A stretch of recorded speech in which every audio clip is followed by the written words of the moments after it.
ایک بزرگ حج کے سفر پر گئے تھے۔ جب وہ ایک جگہ سے گزر رہے تھے، ان کے ہاتھ میں ایک تھیلا تھا، اس میں کچھ پیسے تھے۔ اچانک ایک چور ان کے ہاتھ سے تھیلا چھین کر بھاگ گیا۔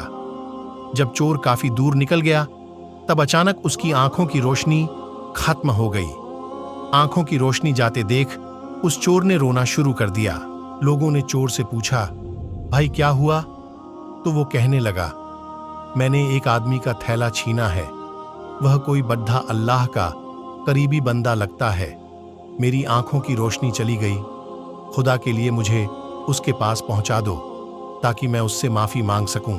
جب لوگوں نے پوچھا کہ یہ قصہ کہاں پیش آیا، تو کہنے لگا، فلاں نائی کی دکان کے قریب پیش آیا۔ لوگ اس کو اس دکان پر لے گئے اور نائی سے پوچھا کہ اس طرح کا کوئی آدمی یہاں سے گزرا ہے، آپ اسے جانتے ہو؟ اس نے کہا، مجھے اس کا گھر تو پتہ نہیں، ہاں مگر نماز کے لیے وہ آتے جاتے رہتے ہیں، اگلی نماز کے لیے پھر آئیں گے۔ یہ لوگ انتظار میں بیٹھ گئے۔ وہ بزرگ اپنے وقت پر تشریف لائے۔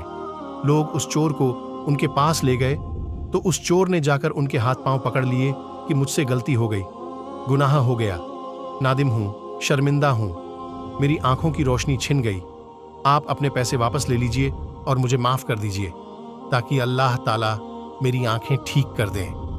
وہ بزرگ کہنے لگے کہ میں نے تو تجھے پہلے ہی معاف کر دیا ہے۔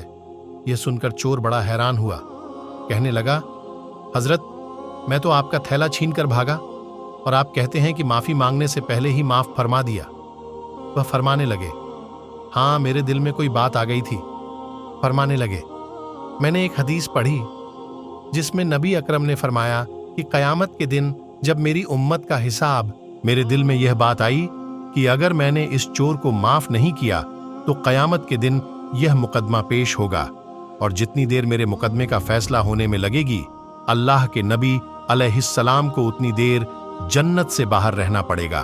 اس لیے میں نے معاف کر دیا کہ نہ تو مقدمہ پیش ہوگا، نہ ہی میرے محبوب کو جنت میں جانے میں دیر لگے گی۔ وہ جلد جنت میں تشریف لے۔ اگر آپ کو یہ اسلامی کہانی پسند آئی تو لائک اور سبسکرائب ضرور کریں۔